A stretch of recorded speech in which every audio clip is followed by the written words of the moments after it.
Hey, everybody. Thank you for tuning in to another episode of Website Quick Tips, where we, Austin and Monica, are web designers who are showing you how you can strategically optimize your website to help you grow your business. Now, today we're going to be talking about headers and footers. Now, this is not a sexy topic, it's not super fun, and it's not super creative. So, I want you to hear me right now before anything else happens. There are plenty of places on your website to get creative. Your header and your footer are not those places, okay? And I get a lot of pushback on this, but hear me out, okay? Up here in your header, you need to follow really simple rules to have the best possible outcome for your viewers. And the first rule is to be super simple in your language. Don't give any of your pages fancy titles. Don't be super creative. Just give them the basics, the about, the service, ours up here, we have a podcast, we have our portfolio, we have our call to action button, and it's all super simple. We're not calling it about Austin and Monica's life journey. We're just calling it the about page because it keeps it simple, it keeps it easy to read, and it uses the language that people are used to on websites. So people are going to know exactly what they're going to get when they click this about tab. Okay, the next thing you need to include in your header is a call to action button. Go back and watch that call to action video if you haven't seen it yet, but up here in the top right corner of your website is super prime real estate for a call to action button, so make sure you have that. And then do not include more than 5 links in your header. Okay, I know that you have 10 or more really, really, really great things that people are definitely going to need to see and want to see that you want to put in your header. Don't do it. Not worth it. So decision fatigue is super real. So when people are coming and looking at your website and not sure if they want to purchase, not sure who you are, not sure how exactly things are going to go, they're nervous about it, you don't need to give them 10 things to think about because that's going to freak them out and they're going to leave your website really fast.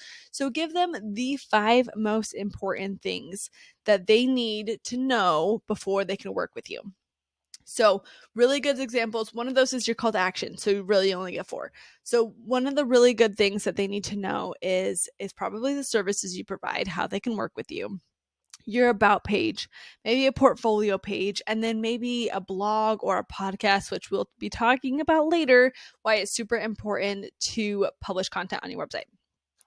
Now, when you're putting these links, you're going to make sure your most important links are first and last.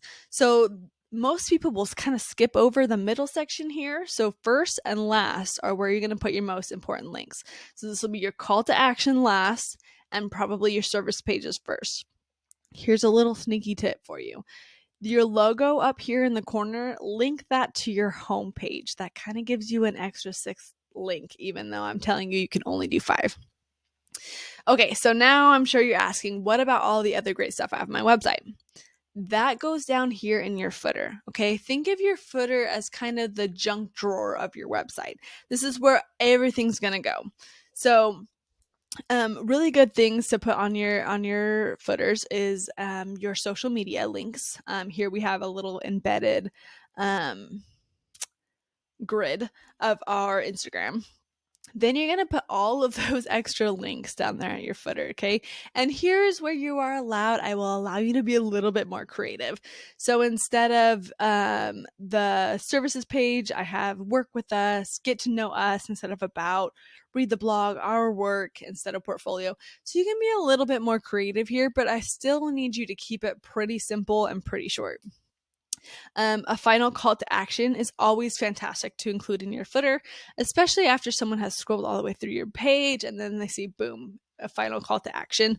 And then your location is also a really good thing to include, especially if you are a location dependent business.